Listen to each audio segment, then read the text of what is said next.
ये कहानी सिर्फ एक जासूस की नहीं है, ये कहानी है एक ऐसे इंसान की जिसने अपनी पहचान मिटाकर पूरा देश बचाने का काम किया। रात गहरी हो चुकी थी। लाहौर की तंग गलियों में सन्नाटा पसरा हुआ था। दूर कहीं कुत्तों के भौंकने की आवाज और बीच बीच में चलती ठंडी हवा। ऐसा लग रहा था जैसे पूरा शहर सो चुका है, लेकिन उस सन्नाटे के बीच एक आदमी जाग रहा था। वो धीरे धीरे चल रहा था, हर कदम बहुत सोच समझ कर रख रहा था। उसकी नजरें इधर उधर घूम रही थीं, जैसे वो सिर्फ रास्ता नहीं बल्कि खतरा ढूंढ रहा हो। क्योंकि वो कोई आम इंसान नहीं था, वो एक ऐसा आदमी था जिसकी असली पहचान अगर इस शहर में किसी को पता चल जाती तो उसका बचना नामुमकिन था। उसका नाम अजीत डोभाल, लेकिन यहाँ इस शहर में उसका कोई नाम नहीं था, कोई पहचान नहीं थी। वो एक झूठी पहचान के साथ दुश्मन के देश में जी रहा था। 1970 और 80 का दशक, भारत और पाकिस्तान के बीच तनाव अपने चरम पर था। सीमा पर लड़ाई चल रही थी, लेकिन असली जंग सीमा के उस पार इन गलियों में लड़ी जा रही थी। और उस जंग का एक सिपाही अकेला, बिना किसी हथियार के, बस अपने दिमाग के भरोसे यहाँ मौजूद था। अजीत डोभाल, एक ऐसा नाम जो बाद में इतिहास बनेगा, लेकिन उस समय वो सिर्फ एक साया थे। एक ऐसा साया जिसे कोई देख नहीं सकता था।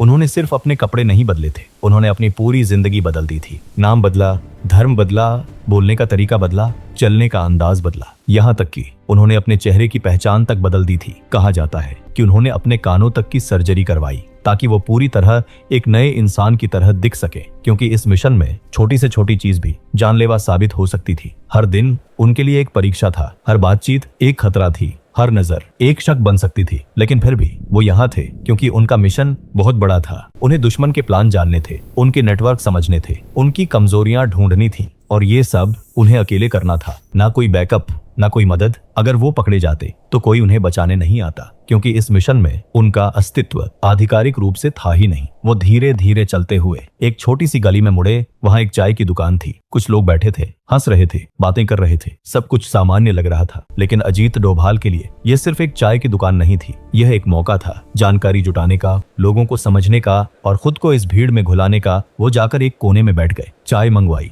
और चुपचाप आस पास के लोगों को देखने लगे, उनकी बातें सुनने लगे। कौन क्या बोल रहा है, किसका किससे क्या रिश्ता है, हर छोटी चीज उनके लिए एक सुराग थी। लेकिन उन्हें नहीं पता था कि आज की ये साधारण सी रात उनके पूरे मिशन की सबसे खतरनाक रात बनने वाली है, क्योंकि उसी भीड़ में कोई ऐसा भी था जिसकी नजर सिर्फ उन पर टिक चुकी थी। एक ऐसी नजर जो सिर्फ देख नहीं रही थी बल्कि पहचानने की कोशिश कर रही थी। धीरे धीरे वो नजर उनकी तरफ बढ़ने लगी और फिर एक आवाज आई, धीमी लेकिन साफ, तुम यहाँ के नहीं लगते। बस यहीं से सब कुछ बदलने वाला था। एक छोटा सा शक जो अगर सच में बदल गया तो ना सिर्फ एक आदमी की जान जाएगी बल्कि भारत का एक बहुत बड़ा राज भी उजागर हो सकता था। और अब अगला हर पल उनके लिए जिंदगी और मौत के बीच का फैसला बनने वाला था। तुम यहाँ के नहीं लगते। ये शब्द धीमे थे, लेकिन उनका असर किसी गोली से कम नहीं था। एक पल के लिए सब कुछ थम गया। चाय की दुकान पर बैठी भीड़ जो कुछ सेकंड पहले हंस रही थी, अब अचानक शांत हो गई। अजीत डोभाल ने धीरे से सिर उठाया। उनकी आंखें सीधे उस बुजुर्ग आदमी से मिली। उसकी नजर गहरी थी, जैसे वो सिर्फ चेहरा नहीं बल्कि सच पढ़ने की कोशिश कर रहा हो। मैंने तुम्हें पहले कभी नहीं देखा, उसने फिर कहा। अब ये सिर्फ एक सवाल नहीं था, ये एक शुरुआत थी, शक की शुरुआत। अजीत डोभाल के लिए ये वही पल था जिससे वो हमेशा बचना चाहते थे, लेकिन आज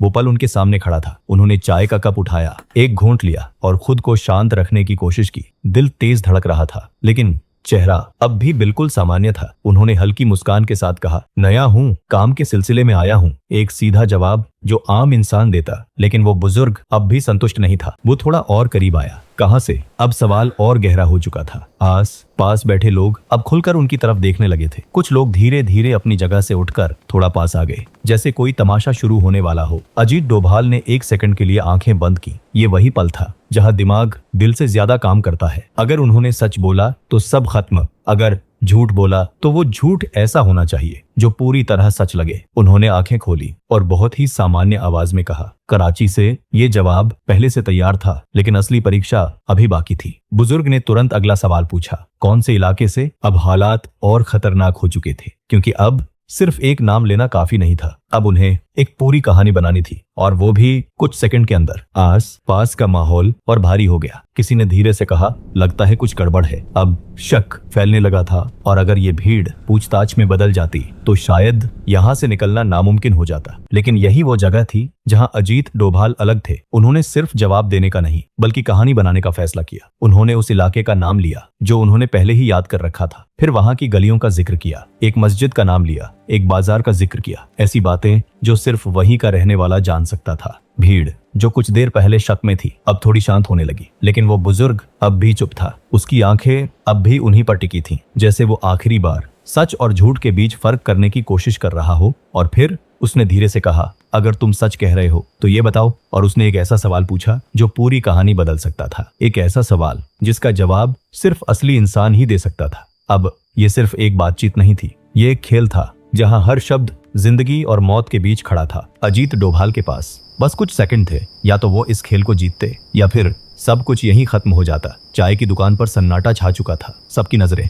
अब सिर्फ एक आदमी पर थीं, अजीत डोभाल, और सामने खड़ा वो बुजुर्ग जिसने अब आखिरी सवाल पूछ दिया था, अगर तुम कराची से हो तो वहां की सबसे पुरानी मस्जिद के पीछे वाली गली में तीसरी दुकान किसकी है? ये सवाल साधारण नहीं था, ये एक जाल था, एक ऐसा जाल जिसमें फंसकर कोई भी नकली इंसान एक सेकंड में पकड़ा जा सकता था। आसपास खड़े लोग अब और पास आ गए थे। कुछ के चेहरे पर शक था, कुछ के चेहरे पर गुस्सा, जैसे बस एक इशारे का इंतजार हो। अगर जवाब गलत हुआ तो शायद भीड़ खुद ही फैसला कर लेती, और उस फैसले का मतलब सिर्फ एक ही होता, खामोशी। अजीत डोभाल के लिए ये वो पल था जहां डर दिखाना सबसे बड़ी गलती होती। उन्होंने अपने हाथ को हल्का सा टेबल पर रखा ताकि कोई कांपना न देख सके। उनकी सांसें धीमी थी, लेकिन दिमाग तेज दौड़ रहा था। उन्होंने अपने दिमाग में कराची की नक्शा जैसी तस्वीर बनाई। वो हर जानकारी याद करने लगे जो उन्होंने सालों में इकट्ठा की थी। लेकिन ये सवाल बहुत स्पेसिफिक था और यही इसे खतरनाक बना रहा था। भीड़ में से एक आदमी बोला, बता, जल्दी बता। अब दबाव और बढ़ चुका था, हर सेकंड भारी लग रहा था। और तभी अजीत डोभाल ने सिर उठाया। उनकी आंखों में अब डर नहीं था, बल्कि एक अजीब सा आत्मविश्वास था। उन्होंने उस बुजुर्ग की आंखों में देखा और कहा, तुम गलत जगह की बात कर रहे हो। भीड़ एक पल के लिए चौंक गई। बुजुर्ग भी थोड़ा रुक गया। अजीत डोभाल ने आगे कहा, वो गली तीसरी नहीं, चौथी है, और वहां दुकान नहीं, एक पुराना घर है। ये जवाब सीधा था, लेकिन उसमें एक ट्विस्ट था। अब खेल बदल चुका था। अब शक सिर्फ उन पर नहीं था, बल्कि उस बुजुर्ग पर भी आ सकता था। भीड़ ने एक दूसरे को देखना शुरू किया। कुछ लोग फुसफुसाने लगे, शायद ये सच बोल रहा है, बुजुर्ग को ही गलत याद है। अब माहौल धीरे धीरे पलटने लगा। बुजुर्ग जो अभी तक कॉन्फिडेंट था अब थोड़ा असमंजस में दिख रहा था। उसने कुछ बोलने की कोशिश की, लेकिन शब्द नहीं मिले। और यही अजीत डोभाल का सबसे बड़ा दांव था। उन्होंने सिर्फ जवाब नहीं दिया था, उन्होंने पूरा शक दूसरी तरफ घुमा दिया था। लेकिन क्या सच में खतरा टल गया था, या ये सिर्फ एक शुरुआत थी एक और बड़े तूफान की? क्योंकि भीड़ तो शांत हो रही थी, लेकिन वो बुजुर्ग अब भी वहीं खड़ा था और उसकी आंखें अब पहले से भी ज्यादा गहरी हो चुकी थी, जैसे वो अब भी कुछ ढूंढ रहा हो, कुछ ऐसा जो अभी सामने नहीं आया। और अगर उसे वो मिल जाता तो शायद इस बार कोई बचाव नहीं होता। भीड़ अब धीरे धीरे शांत हो रही थी। कुछ लोग पीछे हट गए थे, लेकिन खतरा अभी खत्म नहीं हुआ था। वो बुजुर्ग अब भी वहीं खड़ा था। उसकी आंखें अब भी अजीत डोभाल पर टिकी थी, जैसे वो सिर्फ जवाब नहीं बल्कि सच देख चुका हो। कुछ सेकंड की खामोशी, फिर वो बुजुर्ग धीरे धीरे उनके करीब आया, इतना करीब कि उसकी आवाज सिर्फ वही सुन सकते थे। और उसने बहुत धीमे कहा, तुम बहुत चालाक हो। ये सुनते ही एक पल के लिए सब कुछ फिर से रुक गया। ये तारीफ थी या चेतावनी? अजीत डोभाल ने कोई जवाब नहीं दिया। उनका चेहरा अब भी शांत था, लेकिन अंदर सब कुछ सतर्क हो चुका था। बुजुर्ग ने आगे कहा, लेकिन जो आदमी इतना सही जवाब देता है वो या तो सच में वहीं का होता है या फिर बहुत बड़ा झूठ बोल रहा होता है। अब बात सीधे दिल पर आ चुकी थी। वो बुजुर्ग सिर्फ शक नहीं कर रहा था, वो खेल समझ चुका था और अब वो इस खेल को खत्म करना चाहता था। आस पास की भीड़ अब लगभग हट चुकी थी। गली फिर से शांत हो रही थी, लेकिन इस शांति के अंदर एक बहुत बड़ा तूफान छिपा था। अजीत डोभाल ने धीरे से पूछा, आप कहना क्या चाहते हैं? बुजुर्ग हल्का सा मुस्कुराया और बोला, मैं ये कहना चाहता हूँ कि तुम जैसे लोग यहाँ आम तौर पर नहीं आते। ये सुनकर अब साफ हो गया था, वो बुजुर्ग सिर्फ एक आम आदमी नहीं था। शायद वो भी कुछ जानता था, या फिर वो भी किसी खेल का हिस्सा था। अब हालात और खतरनाक हो चुके थे, क्योंकि अब ये सिर्फ एक शक नहीं था, ये एक सीधा टकराव था। दो दिमागों के बीच, एक तरफ अजीत डोभाल जो अपने मिशन के लिए सब कुछ दांव पर लगा चुके थे, और दूसरी तरफ एक अनजान आदमी जो शायद उनकी असली पहचान के बहुत करीब पहुंच चुका था। कुछ सेकंड तक दोनों एक दूसरे को देखते रहे, जैसे कोई फैसला बस होने ही वाला हो। और फिर बुजुर्ग ने एक कदम पीछे लिया और बहुत ही धीरे से कहा, आज के लिए तुम बच गए। ये शब्द सुनने में छोटे थे, लेकिन उनका मतलब बहुत बड़ा था। इसका मतलब था खतरा खत्म नहीं हुआ, बल्कि अब शुरू हुआ है। वह बुजुर्ग मुड़ा और धीरे धीरे अंधेरे में गायब हो गया। अजीत डोभाल वहीं खड़े रहे। कुछ सेकंड तक उन्होंने गहरी सांस ली, लेकिन वो जानते थे अब हर पल पहले से ज्यादा खतरनाक होगा, क्योंकि अब किसी को शक नहीं था, अब किसी को यकीन था कि यहाँ कुछ बहुत बड़ा छिपा है। उस रात के बाद कुछ भी पहले जैसा नहीं रहा। गली फिर से शांत थी, लोग अपने घर जा चुके थे, लेकिन अजीत डोभाल के लिए खामोशी अब खतरे का संकेत बन चुकी थी, क्योंकि अब कोई उन्हें ढूंढ रहा था। वो बुजुर्ग जो बिना कुछ कहे चला गया था, उसके शब्द अब भी गूंज रहे थे। आज के लिए तुम बच गए, मतलब साफ था, अगली बार मौका नहीं मिलेगा। अजीत डोभाल ने उसी रात फैसला लिया कि अब उन्हें और ज्यादा सावधान रहना होगा। अगले कुछ दिन उन्होंने खुद को पूरी तरह बदल दिया। रास्ते बदले, लोगों से मिलने का तरीका बदला। हर हरकत अब पहले से ज्यादा सोच समझकर होने लगी। लेकिन खतरा अब उनके बहुत करीब आ चुका था। एक दिन उन्हें एहसास हुआ कि कोई उनका पीछा कर रहा है, सीधे नहीं लेकिन दूर से। हर जगह कोई न कोई नजर उन पर रहती थी, बाजार में, गली में, यहाँ तक कि उनके ठिकाने के पास भी। अब ये सिर्फ शक नहीं था, ये एक हकीकत थी। कोई उनकी असली पहचान के पीछे था। लेकिन इसी खतरे के बीच उनका मिशन अपने सबसे महत्वपूर्ण मोड़ पर था। उन्होंने वो जानकारी जुटा ली थी जिसके लिए वो इतने सालों से यहाँ थे।